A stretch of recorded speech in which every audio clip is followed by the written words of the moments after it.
if we go look at wage inflation over the last 3 years, it's around 6.3%, right? So does that mean our wages are increasing by 6%? Yeah. Yeah, gross. And then we lose our tax off that. Correct. So, yeah, probably 4% after tax. So that's Q3 2020 to Q3 2023. I pulled this data off the RBNZ website, right? What's the minimum wage at the moment? Like 50K, 55K? Yeah, just over 48 from 1st of April. Okay. So I took 55K just because I thought that was the minimum wage. I don't know, more or less. Yeah, it's probably closer to a median or an average. Yeah. This is why inflation is terrifying and why your wages going up isn't always a good thing. How many times has the government changed the tax brackets while wage inflation has been occurring in the last 20 years? Not including the one we're about to have. In July. Probably none. Yeah, I don't fucking know. Maybe once, I don't know. So if we replicate what we've seen and then take this 3-year average of 6.3% in wages, in 10 years, the minimum wage must be $101,000.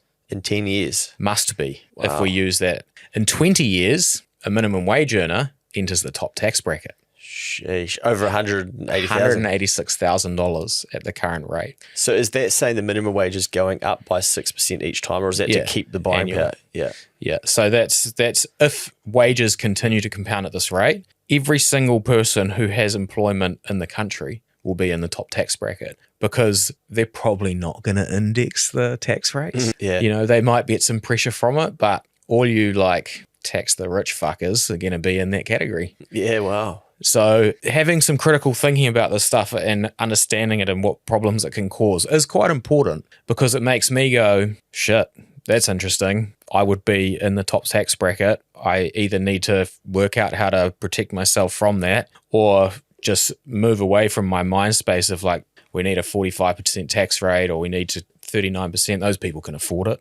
Yeah, because you're going to be in it, you know? So I think these are the people as well that'll be like demanding that it changes and they're probably voting for it as well. So then we fall back into the trap of like, they'll solve it all. We're actually, I call it marketing, but that belief is actually asking for this. Yeah. You know, like it's your own demise if you go down that road. And, you know, if we take history, it looks like it's coming anyway. So regardless of that, that's just to scare you about inflation because it is scary. And if we cook it and overdo it, it ruins stuff. And I think if this happened, you know, I don't think it'll be this bad. I think tax rates will move and stuff like that. But if this happened, you'd start not trusting your currency, man. Yeah. Because you're like, hang on, I'm on minimum wage. I'm in the top tax bracket. I can't save because everything's going up at like 6% a year or whatever. The fuck is left for me? Fuck the dollar.